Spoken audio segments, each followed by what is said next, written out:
Ah, good afternoon, everybody. It's Shane Recker here from Girlfriend's Guide to Network Marketing.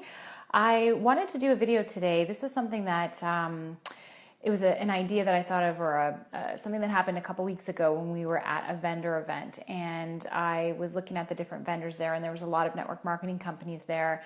And my husband and I were walking by, and we were like, "Oh my gosh, this is an episode of for Girlfriend's Guide to talk about vendor shows and tips and tricks." Because we were walking by, and one of the vendors that I stopped and talked to was just standing behind the table, and she wasn't, she was standing behind, and she was, kind of shy, and I was thinking, I was like, I didn't say this to her at the time, we were just kind of chatting, but I was like, you need to get out from behind the table and talk to people and show people what you've got going on here. So it reminded me to do this quick video training on trade show events and vendor shows. So I'm just going to go through some of the top things to think about before doing a vendor show.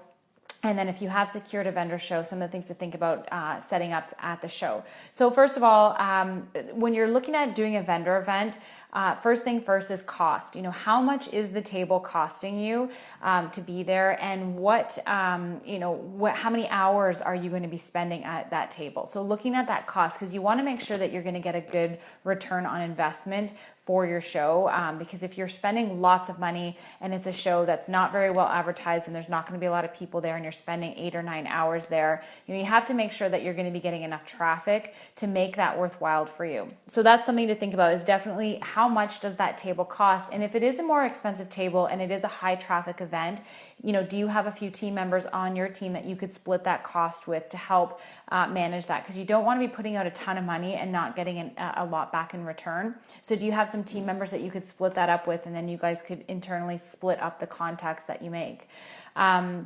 And so looking at that, when you do book a table at a vendor event, how are they advertising? Are you seeing them promoting it on Facebook and social media? Ask them those questions. How are you advertising this event? How many people on average do you have come through this event? Because some events are better than others. I've done some real doozies where there has been like very little traffic and it was really not worth my time and investment at all. And I've done others where it's just been, full on, people walking by all hours of the day. So really ask them those questions when you're booking the tables, so that you know what you're getting yourself into.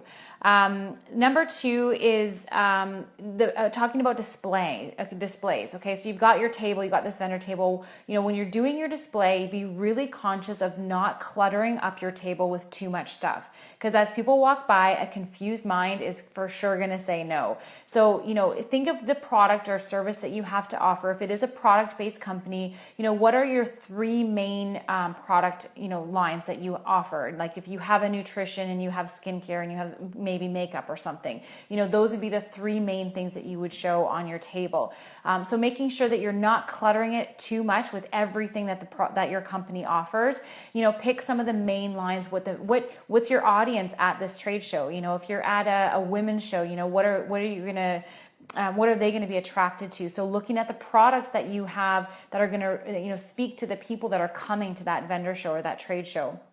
And setting up your table in a neat, organized fashion. Pinterest is an awesome place to look up vendor, or you can look up trade show table ideas, or you can look up display ideas for vendor shows. So you can get lots of great ideas there.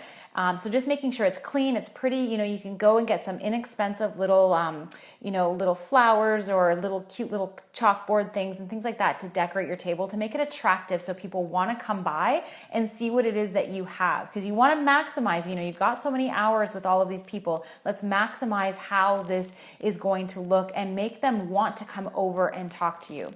And so the other thing is you're going to want to have some sort of a draw prize or some sort of something where they're going to enter in their information, and that's going to be contact information that you're going to be able to follow up with after. Now, here's the thing. Make sure that your draw prize isn't just for a straight up something. Make sure your draw prize is for another touch point. So you want to have either something where they can book something with you. They're going to win, like if you're in a cosmetics or a skincare company, but make sure the prize is something that they're going to get, an event, a facials night or something with 3 or 4 of their friends. So now you're not only that they're not only winning that, but you're going to be able to meet some of their network. And I would also include free product or some sort of product thing with it, but make sure it's another touch point that you're going to be able to connect with them again. And you don't give them the prize at that event. You're going to call them and then make another appointment to come and see them and deliver that product so you can build on that relationship. And you know what? You can have more than one person win a draw prize. So maybe you have 4 or 5 people that you choose to win because those were people that you made connections with and you want to further that relationship. Nowhere does it say that you're only giving out one, right? So, be mindful of that when you're at trade shows and events, that you are getting out from behind the table and you're talking with people and you're creating relationships, asking them lots of questions about themselves. What do they know about your company? And you'll be able to answer those questions. And when you really get a good rapport with somebody and they fill out your ballot, make sure you write a little note on the back of that so you remember. Because if you're at some of these busier shows, you can end up with a stack of names like this.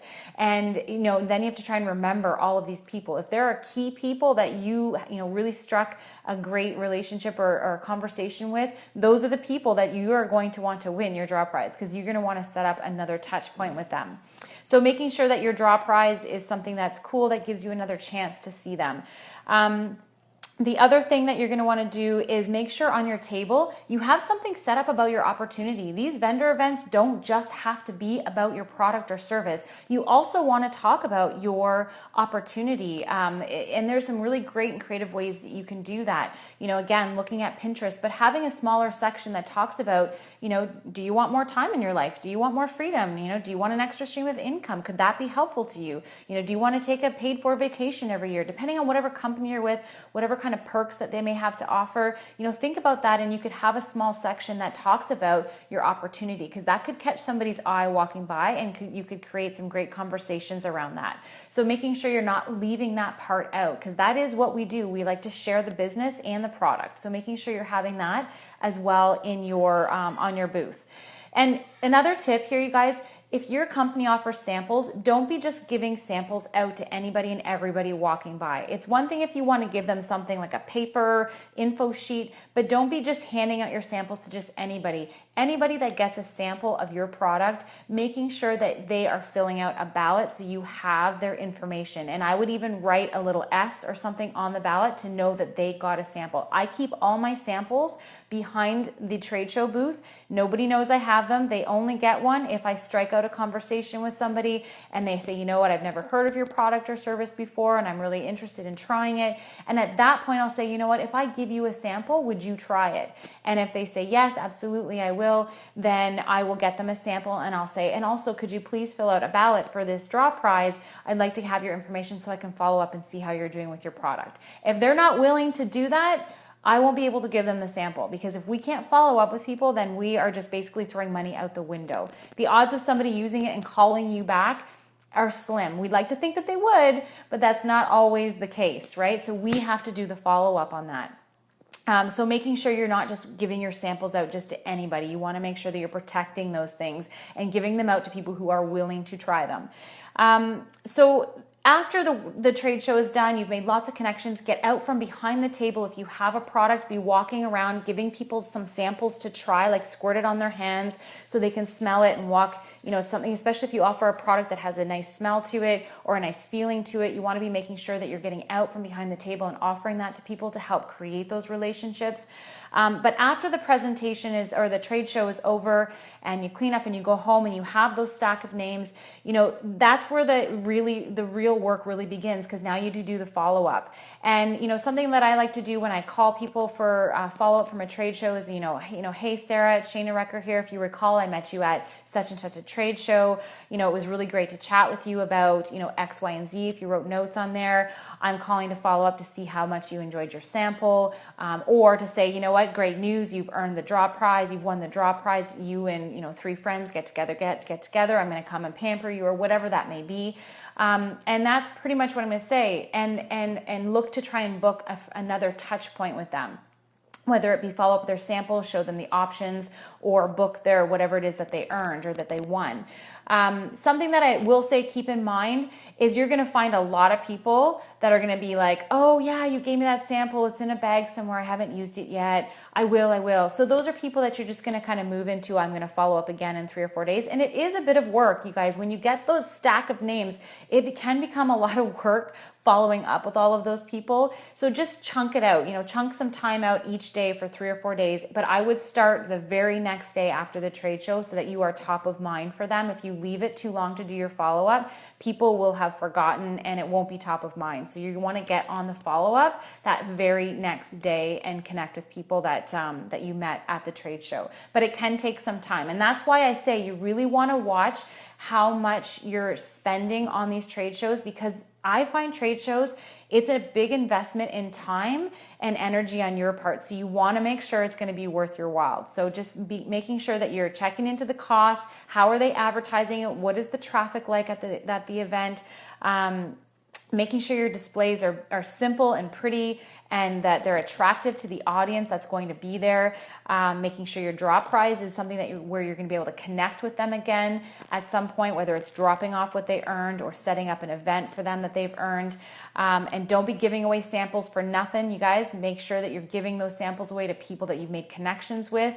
Incorporate your business opportunity into your trade show display at some point, at some place, and have information that you can hand out right then and there, and set up appointments if you have to, if you can right then and there. And then after, it's where the work begins. It's doing all the follow-up. And sometimes it can take 3 or 4 weeks to get through to somebody. So keep trying. I usually say after 5 or 6 touch points of messages and connections, if they're not getting back to me, I'm done, I'm out. I don't spend too much time on that. So just so you know, but that's some tips about trade shows. So you got to get out from behind the booth, really make connections. Trade shows for me are not a lot about selling product. They're about meeting people and making connections.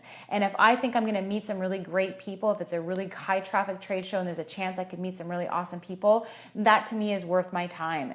So that is what it's about. For me anyways, that's my tips and tricks from doing trade shows over the years. I usually do 1 or 2 in my time when I find that my calendar's maybe looking a little bit empty. I'll look for a trade show to be able to get out there and meet some new people, add some new names to my list. So there it is. There you have it. Those are my tips and tricks for trade shows. I hope that helps you today. I hope you're having a fantastic afternoon. If you think this was helpful, please share this with your teams or tag them below.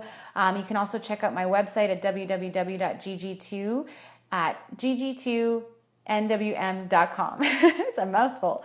Anyways, thanks for joining me, everybody. I hope that you enjoyed this, and I hope you have a fantastic day. Bye for now.